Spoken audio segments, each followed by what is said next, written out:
غیبت میں منتظر ہیں امام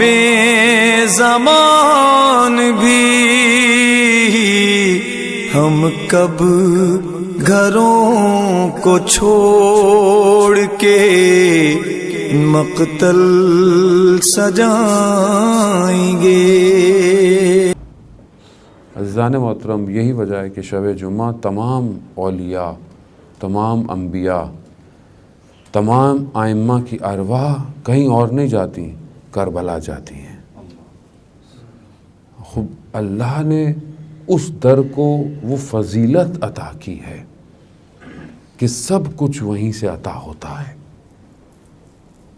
آیت اللہ سید قاضی طباطبائی رضوان اللہ تعالیٰ علیہ فرماتے ہیں کہ امام حسین علیہ السلام رحمت واسع ہیں، یعنی اگر آپ کو رحمت کی طرف آنا ہے تو امام حسین کے در پہ آنا پڑے گا، اور اس در تک پہنچنے کے لیے اس کا دروازہ حضرت ابوالفضل العباس ہے، اس دروازے سے ہو کے جانا پڑے گا۔ اب شب جمعہ ہے،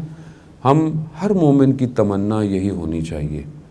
کہ اس کا دل کربلا میں ہو، اور اسی لیے کہا گیا ہے کہ آپ زیارت پڑھیں، اور بڑی آسان سی زیارت ہے کہ جو کھلے آسمان کے نیچے جائے اور 3 دفعہ جو ہے وہ السلام علیکہ یا ابا عبداللہ کہے، گویا بالکل ویسے ہی ہے جیسے اس نے کربلا میں امام حسین کی زیارت کی ہے۔ خوب یہ اپرچونٹی ہمیں اللہ سبحانہ وتعالیٰ نے عطا کی ہوئی ہے۔ آیت اللہ عراقی نے خواب میں دیکھا، امیر کبیر جو ایک سلطان تھا، ایک زمانے میں ایک سردار تھا، ایک اس کی نام تھا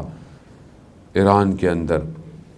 لیکن بہرحال منافقت حکومت نے انہیں دھکیل دیا اور ایک شہر کے اندر وہ نظر بند ہو گئے، لیکن بہرحال ان کے پیچھے لگ رہا کیونکہ انہوں نے منافقین کے پیچھے، فرقوں کے دوسروں کے مقابلے میں سٹینڈ لیا تھا۔ تو آیت اللہ عراقی نے خواب میں دیکھا کہ اس امیر کبیر کا مقام بہت بڑا ہے عالم برزخ میں، تو اس سے پوچھا یہ مقام تمہیں کیسے ملا؟ کہ کیا اس وجہ سے کہ تم نے مقابلہ کیا اسلام کے دشمنوں کا،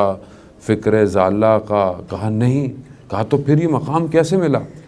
کہا جب حمام میں انہوں نے تیغ سے، چھری سے میری رگیں کاٹی تھیں، تو رگیں کاٹنے کی وجہ سے جب خون میرے بدن سے نکلا تو میرے دہان میں تشنگی آئی، پیاس آئی، تو میں نے کہا کہ میں ان سے پانی مانگوں، تو مجھے اس وقت امام حسین کی پیاس یاد آ گئی اور میں خاموش رہا، میں نے پانی نہیں مانگا، اور جب خون میرا نکل گیا اور جب میں زمین پر گرا اور جب میرے رخسار زمین پر لگے